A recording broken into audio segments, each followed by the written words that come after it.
This episode is brought to you by BeWaterSmart.info.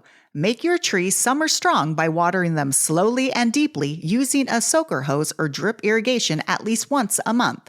Learn more ways to make your yard summer strong at BeWaterSmart.info. Look at that plant. I want you to know that everything was grown in my garden.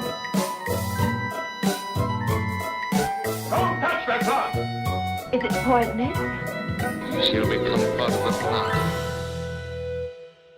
Hi, everyone. Welcome to Flower Power Garden Hour. I'm your host, Marlene, and tonight I have two guests. You may already be familiar with them. They are Christy and Shelley of Between Two Shrubs of YouTube and Instagram fame. And they're pretty local, and I always like to highlight local gardeners if I can.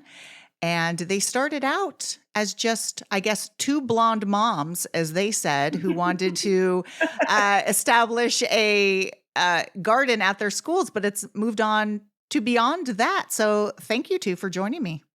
Thanks for having us, Marlene. This is so fun. Yes. I could talk about plants all day. I had actually, it was actually parent weekend at the university at UC Davis. So got to meet some parents today, and they were plant lovers, and a lot of them were trying. They're like, well, how do we get plants from here? I'm like, well, you have your child come and volunteer. And so I think there's going to be a lot of kids who are mad about me because they're going to be forced to volunteer at the conservatory. I 100% would have had my kids do that. Yeah. Yes. All right. Well, let's get to where your backgrounds. Yeah, so absolutely.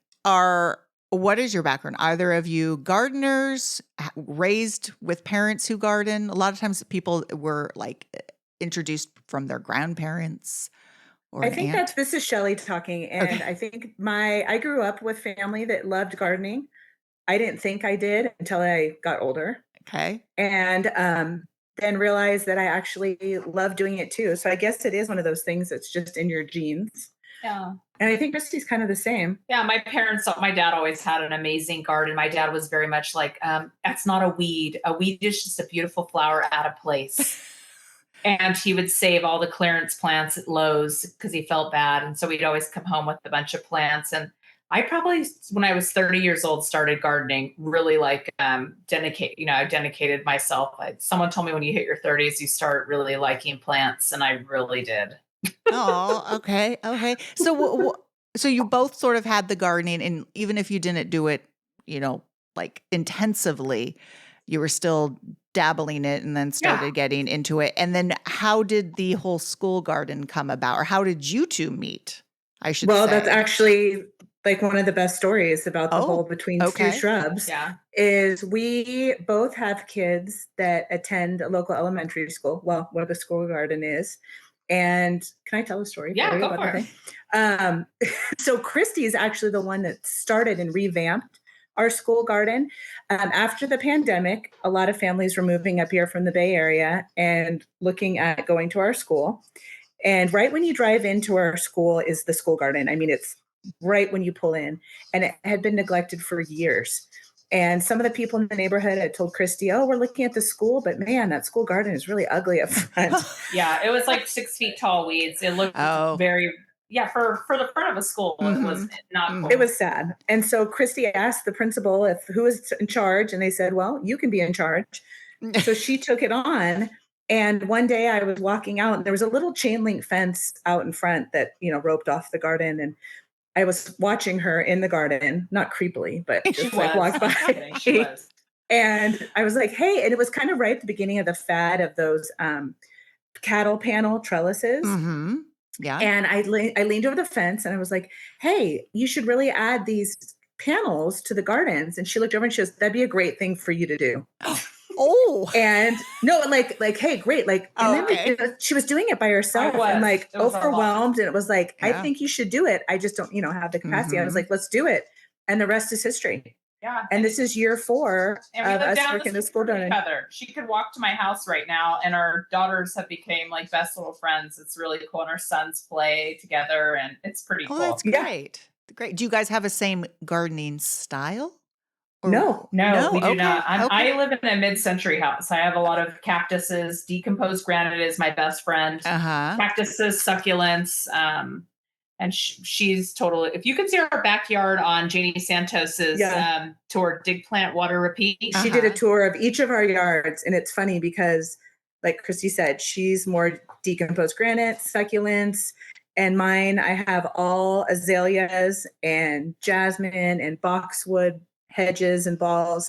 Oh, so you're pretty like controlled and almost Italianate with the boxwoods. Interesting. That's a lot of work. If I could live in Carmel and have that climate to have a yard, that would be a dream. Well, I mean, really, Carmel climate is pretty phenomenal. I mean, I think when you talk to people about gardening and people say, oh, you live in California, and they just think everything is just going to grow easily. We are lucky. We don't have the heavy, heavy frost, but where I live, it still freezes. And then we have low humidity in the summer and where it gets up to 110. So we have challenges. So when I hear people from like Berkeley complain, I almost get a little violent. Yes, we have deer. I mean, we even have deer. Yes. We have, Yeah, I have deer up there in winter. Do you have deer in winters? No, every once in a while when there's a fire in the hills, they'll come down. But that is one thing, and I tell people that is one area I will say I don't know, and I'm so glad I don't have to know. All I know is that even if a deer doesn't like something, 5 deer will have to taste it to determine if they don't like it. So it's might as well. So yeah, and then some people swear certain things aren't eaten by deer, and other people say no, that's not true. So I'm very glad I don't have to deal with deer. Yeah, for sure they don't eat rosemary. I will tell you that. Yeah, everyone decorates here with rosemary in their yard because they will not touch it. Yeah, high oil. Yeah, most things with high oil content, but. Yeah. So you started with the gardens. Now, how were the gardens raised bed? Were they sort of established already, or did you have to start from scratch with them? So they were established. Yeah, they were established, but they were built in 1981 or 84. I can't recall. So they were in pretty bad shape. So then I found a Eagle Scout to. I'm going to be honest. When I first took this on by myself, I did so much research to try to find. I don't know, I'm sure you're familiar with Alice Waters. That's one of our huge mentors. But the Edible Schoolyard, I had went to an event there and I was like, oh my gosh, I want to bring this here. And so that's what we started with. And then they were telling me tips to get an Eagle Scout and come out and do a project. So they redid all the beds. And then, just kind of started from there. Yeah, as just far as cleaning it up. Yeah, cleaning it up. That was the worst. I found skin rattlesnakes. We have rattlesnakes. I found rattlesnake skins, and I was like, I'm gonna have to quit. I'm gonna get bit by a rattlesnake in this garden. Yeah, well, we cleaned it up, and that's one of the things people usually ask us, and you may circle back around, but we always say school gardening's hard because of funding, and gardening's not a cheap hobby. No, it's no. It is forever, we always need things. And so revamping that, working with your community, but the Eagle Scouts, Girl Scouts that need to do those projects, it's huge. So that was how our garden revamped. But then this is year 4 of us doing the school garden, and we have expanded. So we had a certain area that I mentioned, we had a chain link fence going around. There was property next to that wasn't being used. So we asked our school district if we could have it so we could create an orchard. So we added 17 fruit trees. We were only supposed to do 12, but Shelley and I, we go big. I feel bad when people come to visit our garden. They're like, you don't have to be at this level. We pack it in. Yeah. We're pack it in gardeners. But we added 17 fruit trees. And so greenhouse, we have a new fence that Shelley and we ripped down the old fence ourselves. To save money. Good job. We should have filmed that. That was before we filmed things. It was pretty hilarious. It was US gymnastics. It was like a metal bar. We would take the chain link off, and then there was a bar, and I was swinging over the bar, taking it out. So, how are the, sorry, that would be my husband turning his phone on. We're so high tech over here. He's shaking his head. I love it. So, how are the kids involved? It sounds like you guys are doing all this work, but I hope the parents jump in and help. And then obviously the kids are going to learn from it. So how do you incorporate the kids into it? They do all the other work. We do the heavy manual The labor. non-fun stuff is what I call it at work. I'm sorry, students, you have to do the non-fun stuff. That's what I You call have it. to. You can't take out the chain link fence. Yeah. Yeah. We it's been trial and error, but we feel like we have things in a really good space where when we started asking around, we would try to get information about what other people were doing in school gardens. And there's not much out there. And a lot of it was developed in like the 70s or 80s. It was really dated. And Christy and I were really passionate that any lessons or activities that the kids and the students did in the garden was educational. It wasn't just painting or drawing or apple stamping, which are all great things to do in a garden, but we wanted their lessons to have like science-based and real true learning behind it. So Christy and I actually decided to go back to become master gardeners through the UC Davis Master Gardener program. Yep. We're firm believers that if you're going to teach it, you should be an expert in it yourself. So we kind of jumped in head first. But where the kids are involved, they come into lessons every month. We have parent volunteers. So we have 2 to 3 parents for each class. So all of our classes are involved. 2 to 3 parents volunteer and they bring them to the garden once a month for these lessons. The kids, a lot of misconceptions. There's actually a lot of misconceptions about gardening, Marlene, for schools. We have people come to us and they say, we try to have our kids, they come and they plant like every month. Keep in mind that a lot of elementary schools, we have 400-ish students. Some have more. Yeah. For each kid to plant something in the garden means like one plant from a 6-pack. And that's just not gardening isn't just planting. And that is a huge misconception. Everyone thinks you have to plant something every month. And it's like, that's not it. Christy developed what we call our all school plant, where we have the students come twice a year to do the fall planting and the spring planting. And so everything is done at like one time. Kids and families come, they do all the planting, they put all that seasonings in the ground, and they're ready to go. We also have a garden club where the kids come and do any of the extra work, because some schools will say, oh, the kids come out and they do weeding, they weed. Yeah. Well, that's not learning. That's really not anything. gardening, really. Yeah. Some would argue that that's 99% of gardening. It is totally. That is true. And we have them do that. So that's something that they do on the side. I was like, that was my first job at 9, was weeding yards. So yes, I still give my kids an allowance for weeding. Oh, there in you the garden. go. There you go. Yeah. No, I mean, but yeah, about the planting, it's true. Is there's so much more than planting, and I get that with the volunteers who want to come and work at the conservatory, and sometimes I'm like, well, we're not doing any planting this week or next week. It's all this random other stuff, maintenance. Sometimes it's not even dealing with the plants. Sadly, it's dealing with everything else that is involved with gardening.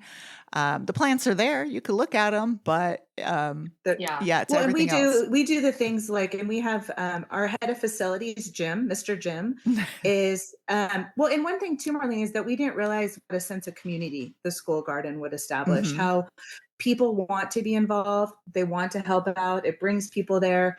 And our head of facilities, Jim, has now taken on. We have 3 vermicomposting hotels and a full working compost. Nice. And so that's something that's been really fun for the kids. They do all of that themselves. Yeah. So at lunchtime, he drives them over in their golf cart and they put their scraps. He has a scrap bucket at lunch for like carrots and apples and whatnot. And they drive it over in the little golf cart and they feed the worms and then they turn the compost. So this is our first year of using compost in each of our beds. We have like 12 garden beds that are that are solely with our compost too, obviously added to our soil, but that's pretty fascinating. That's great. And the kids are in charge. Yeah. And it's not just the plants that students learn, soil science, with the composting, water conservation. The amount of science that you can learn in a garden from plants is really, really quite endless. And that's what we're trying to include. And if you have any ideas of things you think would be good to include, we'd love to pick your brain too. Yeah. I mean, I could always come up. And my good friend of mine, Patricia Carpenter, who was on, she revamped the Davis school districts gardens. It nice. was years ago, but Oh. she's carried it on. So each new generation, each parent takes it. But she was, I mean, it was phenomenal what she did. I should put you in Oh, I'd love contact to with meet her. Yeah, she's now like a native plant society like ambassador because her whole garden is phenomenal. But she was vital in the Davis School District. Oh, okay, that's cool. Yeah. No, it's so we have pre-K or TK, whatever they want to call it, through 5th grade, and every student, every class does the exact same lesson. That is another misconception. Oh, we have to have something different for the 1st graders and something different for the 5th graders. But our belief, we had a teacher tell us, don't change it, because a 2nd grader is going to take something totally different than a 5th grader, and then by the time they leave us, they'll be little master gardeners. There you go. Yeah, and even if it's something that they don't, if they don't become gardeners themselves, it's just the appreciation of plants. Yes, totally. And just well, and learning about them. We did, we learned about integrated pest management through the Master Gardener program, and we're like, how can we incorporate this for kids and not make it, boring or something they don't want to do. So we release ladybugs on the aphids on either our artichokes or on our fennel or, in the garden, and the kids love it. And every year, that's one of their favorite lessons, to learn about releasing the ladybugs, how they eat the aphids, and hopefully that's something that they carry with them. Yeah. I would when get when they're through life. I would get hand lenses for each of the kids. Instead of the ladybugs, I would have them search for parasitized aphids. Because that's a good idea. That's where it's at. Is finding the signs of and I mean, get the parents involved so they're not like freaking out about aphids. And because what I try to teach people is that there's so much more than just the insects that we see. Ladybugs, I mean, yes, it's cool. We need to teach people that they're good and show them all the different forms so they don't kill their larvae, which is always traumatizing to me when people tell me that they've killed ladybug larvae because they didn't know what it was. But there's so many other insects out there that are out there working on these quote bad insects. But just having a hand lens, you get the kids to like see really close up and see what's going on. And if you show them a bloated, parasitized aphid, it's pretty cool. We just saw for the first time. Do you remember the praying mantis? Yeah. Cases. Yeah, we just saw that in a garden, and we went to tour. She was showing us the praying mantis sack. I've never seen that before, but I've been seeing praying mantis everywhere. Is it like their season or their time? I just saw one an albino one. Yeah, they come out in cycles. And it's still warm enough that I mean they'll hide, and they eat anything. So good and bad, but they're generalists. And then they're generalists. I like that word. Well, that's what. Yeah, I mean that's what it's called when when it's they instead of a sort of a more specific prey. But they're like the deer. They're like the deer of the insect world. The deer are very generalists. Yeah. Yes. as you know. So the school gardens, are you guys going to pass that on, or are you going to keep involved in it?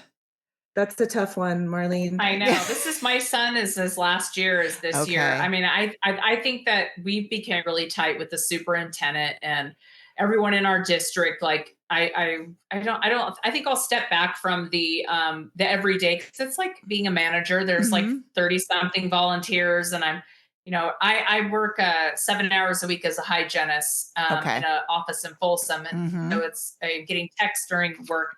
Where's the ladybugs at? Where's this? So I think that thing I would step off, but no one's ever going to do it to our level. No, we would want them to. No, of course not. That is, it's hard to relinquish your baby. Yeah. Yes. And it is a baby. But I think that's a school garden. I think it's impossible, I think, because it is a volunteer-based thing. Yeah. And a lot of times the love of it and the convenience is because your kids are there, I imagine.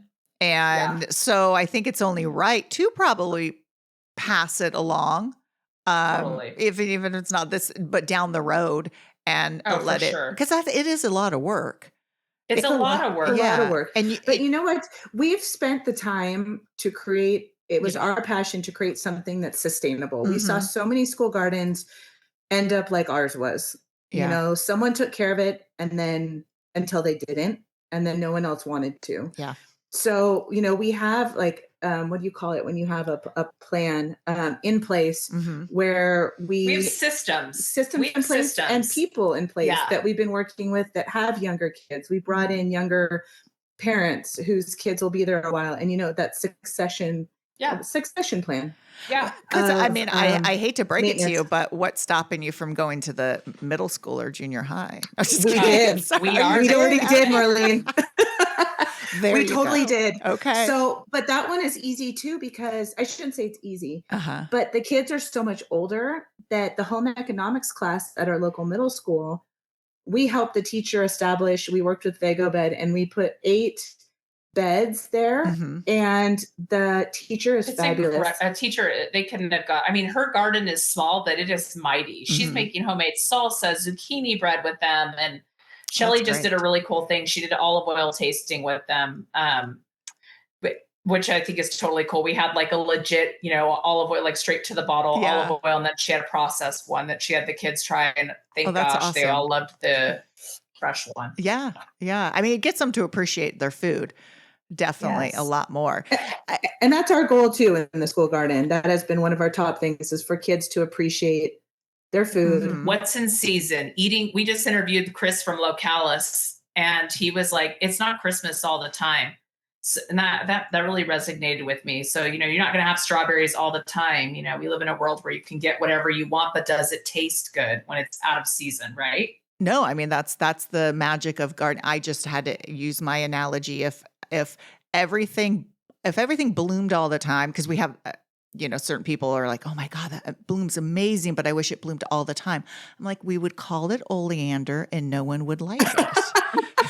Because if you Shelley calls that freeway plant. I hate oleander. yeah, if you look Sorry. at it though, it's absolutely beautiful. If you look at it as Yeah. not an It oleander, is. you look at it, it's a really beautiful shrub. And it's just because it blooms all the time and you can't kill it. So, it's the whole magic of the bloom, magic of the season, basically. I mean, if you could go out and pick strawberries 24/7, I mean, it'd still be great, but Yeah, because it's not Christmas all the time. I Yes. thought that was such a great point. I Yes. was like, yeah. yeah, Well, and I don't know if you get this, Marlene, but in the gardening world, sometimes because we're immersed in it all the time, we forget what other people don't see or realize. And for example, we have artichoke plants in our garden, and we let them grow, we let them flower.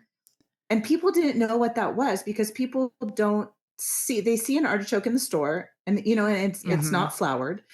And so people are like, what is this? And we're like, it's an artichoke, but yeah, it's flowered. yeah. So things like that, we want kids to Mhm. understand that the whole process of food, and like what a tomatillo is.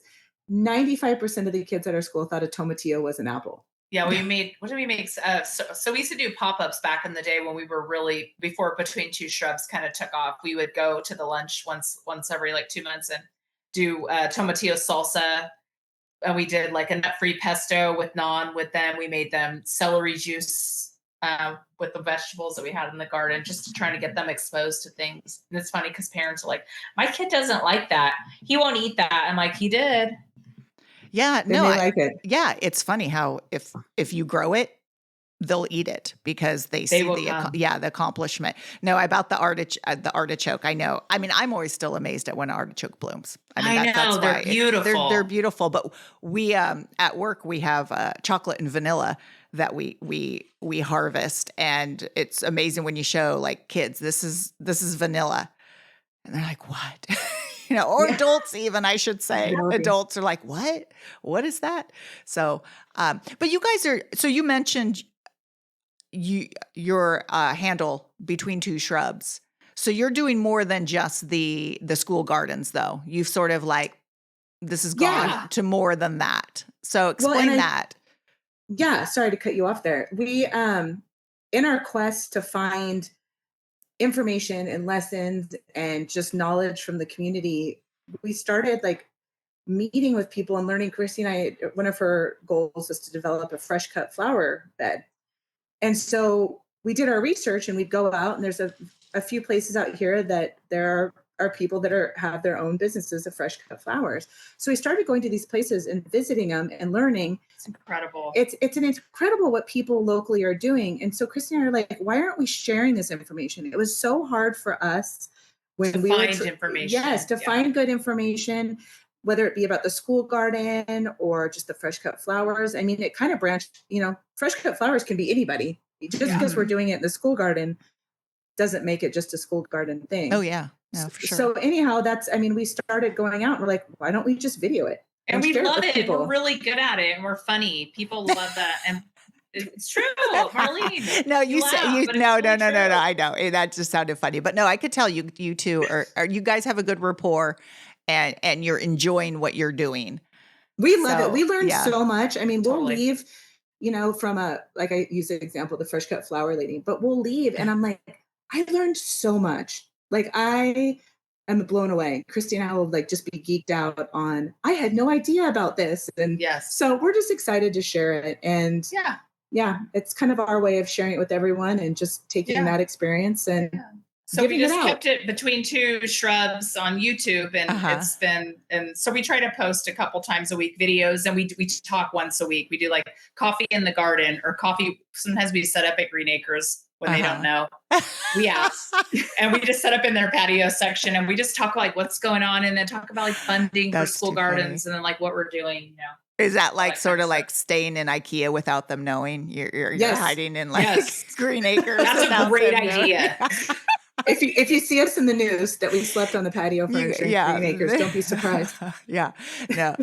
So, I mean, I think it's good that you have two sort of different gardening styles because that brings in, from a two different, if people are only coming at it from one side, but it's good having someone who's into the succulents and other people who are sort of want more of the English Italianate garden.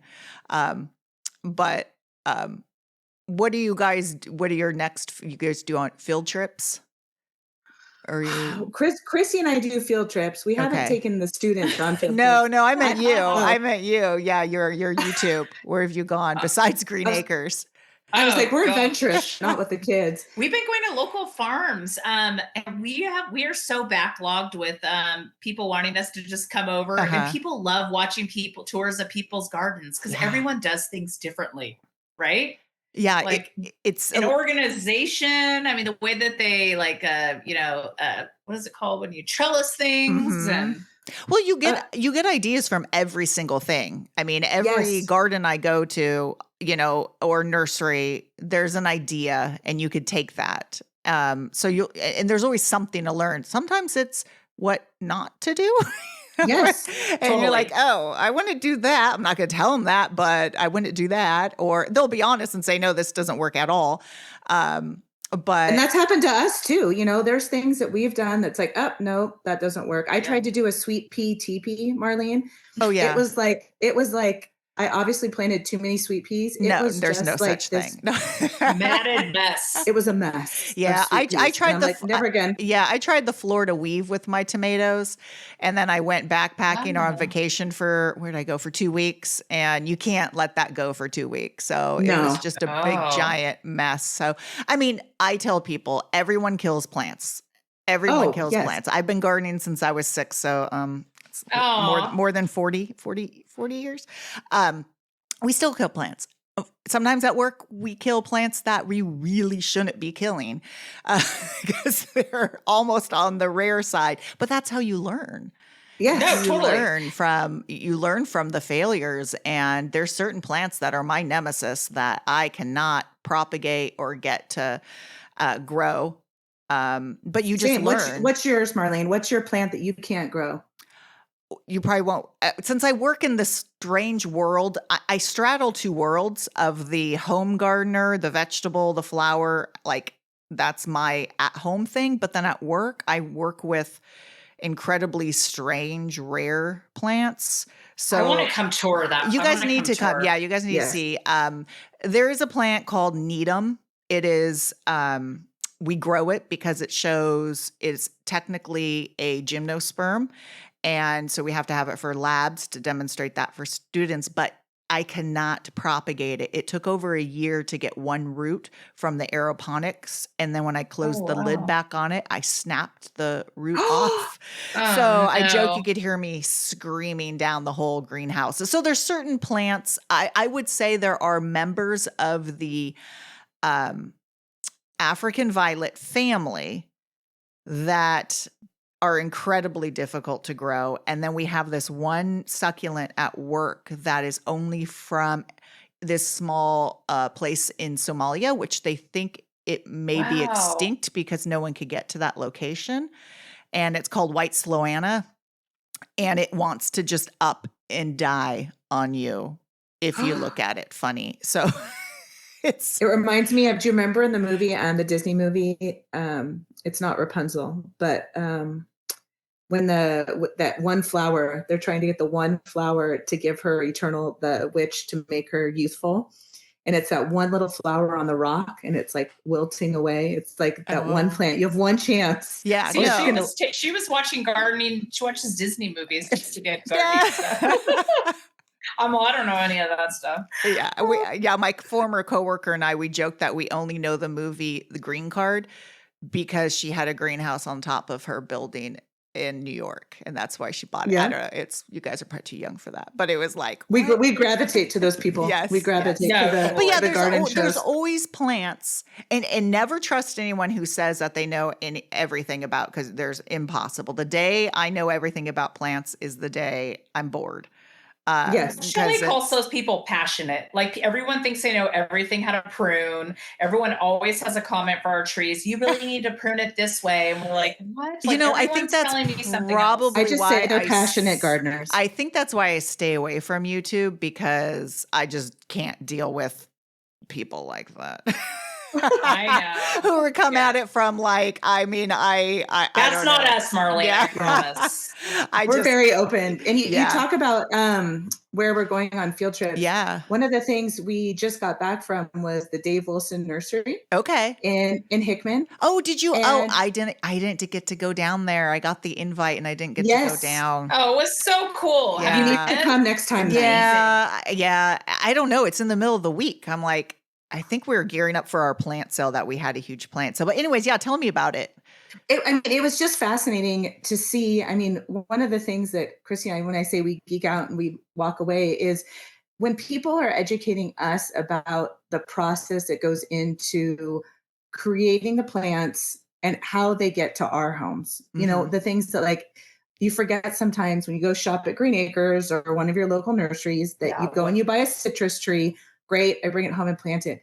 The effort and love and care that it takes to graft those, to grow them, to repot them. I mean, there is so much work that goes from seed, to just getting that to the nursery. That to us, I mean, and me personally, was so fascinating. And sometimes I forget that. And so to see the people behind it and how it's done is just remarkable. Yeah, and it's good to agree. tell their stories as well, because there's a lot of behind the scenes that goes on. I mean, anywhere from so many behind the scenes, just the breeders, but to the grafters are. Oh, that's incredible. That yeah. whole thing about those Vikings and where they cut it and they graft it on. I guess I didn't even know that. I just thought I don't know how I thought they grew. Or I thought they just seeded, No, that's Marlene, to be what I thought. honest. And I was like, Yeah, no, they're all this grafted. is- they're all grafted. No, but They're we all know that because grafted. we're plant people. But Now- the now, common folk don't now. Mhm. Yeah, but the common folk don't know that. It was fascinating to us. So all our field trips, like I say, even me, I mean, Marlene, people are always like, oh, you must know everything about gardening. No, I was with Christy and we were looking for bulbs to grow at the school, and they had a whole new selection of garlic. And I said, look at all these varieties of garlic. We should plant some of these. And I said, but I realized that I don't really know how to grow garlic, Marlene. Like it's like the bulbs here. Do you just plant the bulb again? Or do you separate? And I had to ask. So I just want people to know too, like, it's okay to not know something at the time. I actually think on my last podcast, I mentioned I've never grown garlic. And I take that back because I have it at work, but I never dig it up at work. So I grow it, but I've never planted it because I don't use that much of it. So it's this, I mean, I've never planted, I'm like, yeah, I mean, I know I've never grown weed either, but as a weed marijuana. We can't at the school, so but we're prohibited. It is a gorgeous plant, though. We have a friend who they're from They're from England, and they Uh-huh. have a beautiful marijuana plant. Yeah. They're like, can we put that in? Yeah, I know all the problems with it just because I've been around it, but I've never grown it. And I have enough friends who worked in the industry, but I've Yeah. never grown that. I mean, and I should, and every year I say, oh, I should grow it just to grow it, but I never get around Yeah. to it.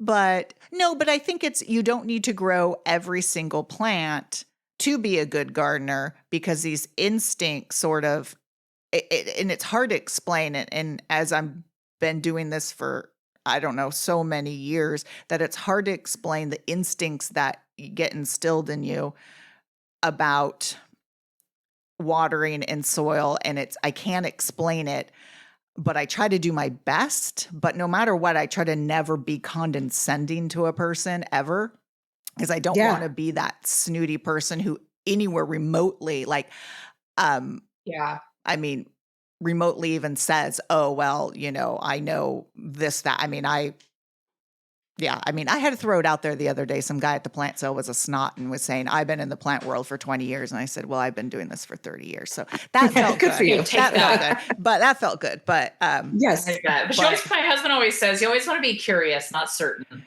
yeah, no, I mean, Yeah. it's that's why I started the podcast, is so I could have guests on where I learn from them. I mean, some of these people are experts in one particular field. Yeah. It's in just one thing that they're so dedicated to. And I'm not that. I'm a total all over the place gardener. And That's like us. We're like that. Do you know, Marlene, do you know Ed? He does the YouTube channel Edible. yeah, Ed he's been on my Abel. podcast, Ed Level. Yeah.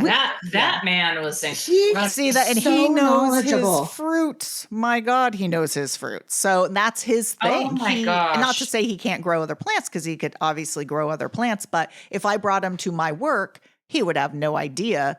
Totally. And yeah. just Yeah. like when I go out and he hands me a peach, I'm like, I couldn't tell you the variety at all. So that's his thing. And Totally. he is so knowledgeable about that. And you could almost Oh my say that gosh. he's probably knows everything about.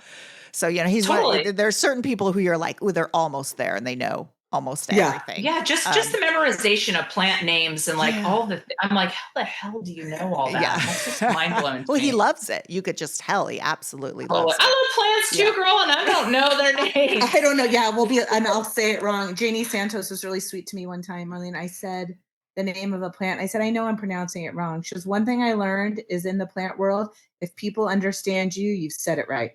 Yeah. I mean, there's definitely, there's certain groups of, well, I won't name the Orchid Society. Oh, yeah. Yeah, I could see I can that. see No, that. that's not true. Sorry, orchid people out there, because no, I mean, it's true. As long as people know what you're talking about. And I What mean, we're I do talking try to about. not use common names, just because I've been sort of trained for years not to. And they can Oh, I be only a know little, common names. they can We're be a little trying. confusing. And to be honest, if I wasn't quizzed on this stuff in Yeah. school, I wouldn't remember, because all the new plants that I'm coming across, I can't remember their botanical names. The plants at work, I still couldn't even. Someone says, oh, what's the name of that plant? And I'm like, I could tell you every pest it has. I could tell you when I pruned it. I could tell you its problem, but I'm like, I can't remember its name. So, Well, I'll and just one look of the at things tag. we do at the school is we label as many plants as we can Mhm. in the garden. So whether it's a fact sheet that we laminate them and put them on the metal Mhm. sign holders, but most all of our plants have a label in some capacity with their common name and scientific name, same as the fruit trees, so that it's there. We don't quiz the kid, but if people are interested, Yeah. Mhm. if they want to read it, that those things are there for them to learn. And So, people the people kids will want pick that. up on Yeah. that. No, it's They do. It's great. And I say every plant has a story. And Totally. you could probably fill up, a whole binder of all the fascinating facts about every single plant. Obviously, you can't do that, but some have, more of a fascinating, antidote that you could just put on there. yes. But yeah, no, and that's how people learn, especially students. They're going to pass by and they're going to Yeah. read those signs every day, and without knowing it, it's going to stick in their head. And No, they're totally. going to know that Somebody plant. did tell us we have a succulent cactus garden that I put in there, and we did have a lesson. So among doing our, like, our regular every month different lesson, like this month November is composting, and last month was seedlings, so that was a new thing for us because we got a greenhouse, so the kids, each class did seedlings, so we're going to have a ton of seedlings. And I know we're a little late in the game, but we're like, whatever, It'll still work. it'll It'll still still work. work, And then we do monthly different little things, like this month the last month we did microgreens, so we did a whole after school lesson where parents could come and with their kids, we had about 50 people come, and we taught them about, we always do like talk about why Mhm. microgreens are good for you. And then the kids sent them home and they were sending us pictures of their microgreens growing. And then on this Tuesday, Taro from Makuni's is coming to talk about making seasonal sushi. So how Oh, you can use cucumbers So or no animals. We're using no animals. Yeah. No nothing. my See- husband, my son's disappointed there's no raw fish. But that's fine. see, that's really thinking out of the box, but that's how you Yeah. incorporate it back to the kids Yeah. because they all want to go eat sushi and they probably eat it without realizing what they're eating. So that's good for Makuni's for coming out, but good for you for reaching out. And Well, and we had a Yeah. ton of cucumbers because we Yeah. have all the, going back to our cattle panels. Yeah. Yeah. we trellis all, so we've learned by trial and error what works and what Mhm. doesn't in our Yes. garden. And Yeah. during spring, all the different varieties of cucumbers and stuff work really well. So we trellis those, and that was kind of the idea of, well, you can make sushi with cucumber rolls, and giving kids ideas that, oh wow, produce can be used in other ways besides pickles Yeah. or just whatever, being forced to eat just it cucumber. at dinner, like here's your broccoli. I mean, if they grow it, they're Yeah. going to eat it. Yeah. Yeah. Oh, They that's, love it. That's good. So, how can people find you guys? Yeah, both those ways. We're on Instagram. That allows us to do kind of the shorter clips and more updates and fun videos. But our YouTube channels, where we put all of our, like you said, field trips and informational videos where we're Yeah. going to visit. There's more content there. Yeah, the Okay. longer content, longer videos on YouTube. But both the handles are Between Two Shrubs. Okay. And you guys show And they- what you're doing in your gardens as well? Yeah, Okay. Yeah, absolutely. absolutely. And So we do our gardens Uh-huh. as well as the school garden. And what are you guys doing in your gardens right now? Just what are some of the things that you're working on or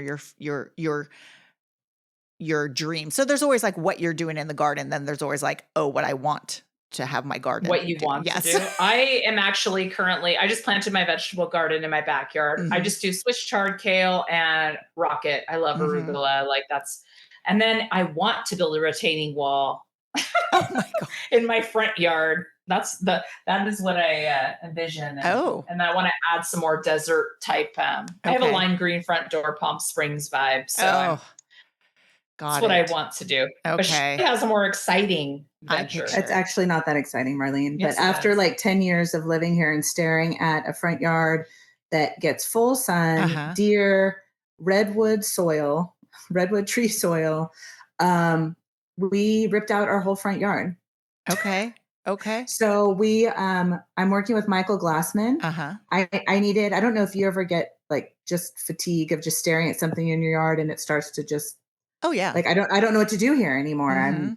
I'm kind of over it. But so we're starting new and we're going to redo our front yard and make it how we want it to. So that is actually a project we started last week. So you caught me at a good time in Okay. asking that Was- question. I was told her you it- need to post this. People want to see this stuff. People Yeah. love before and after. They do. They do. Was it grass or was it We live on a slope, Okay. Marlene. So our homes are on a hill. And so our front yard, the street, you walk down steps Okay. to our house. So water is Mhm. difficult because if you water too much, it Yeah. it rolls downhill. And so, yeah, it just had all these different, issues that are hard to put together. It doesn't sound like a big deal, but when you have California 9B full sun Mhm. for 6 Yep. hours of the afternoon, Yep. deer eating all your plants, That sucks. Yeah. Deer's tough. yeah. Deer's Oh, tough. and especially when you want things to be pretty and flower and Yeah. bloom, it doesn't happen. So I imagine, you're going to like tear it up, put it up in sort of Yes. just different staggered. I will just say this before you do anything that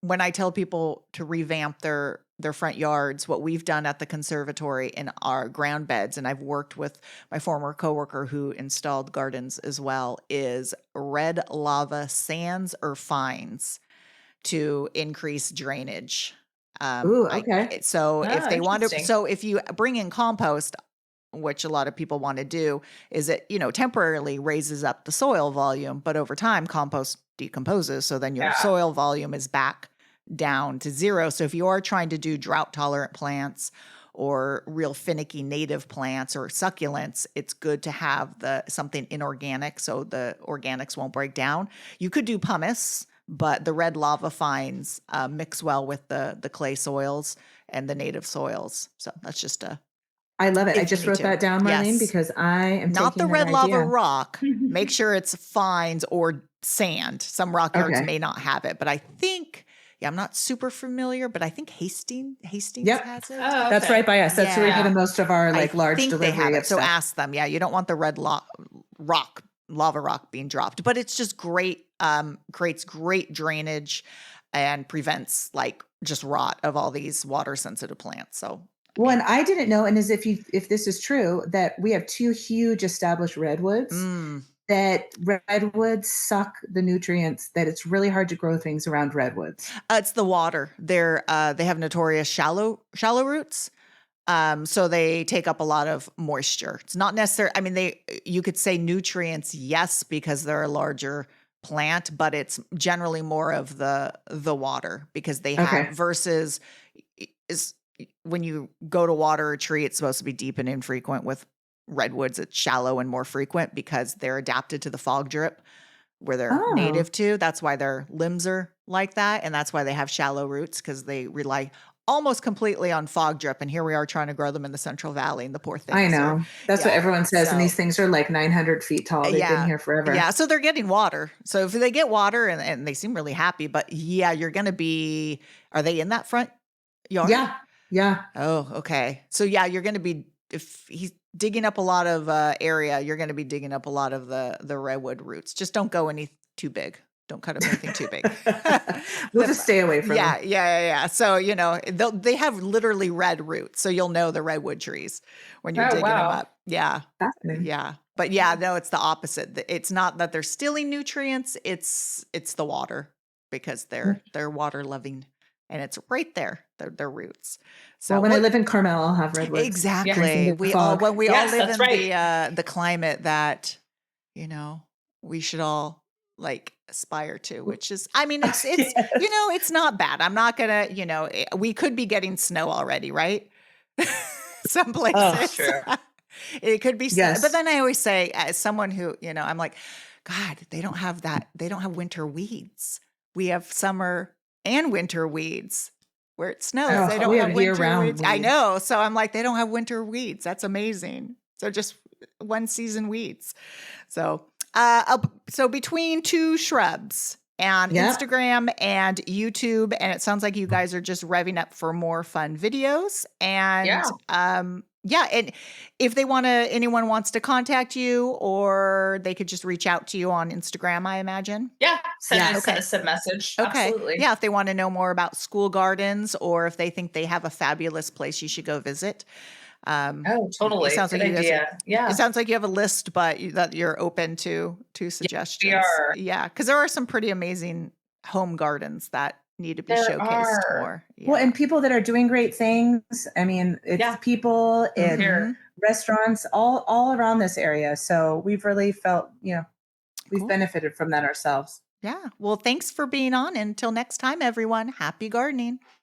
Thank you. Thank you.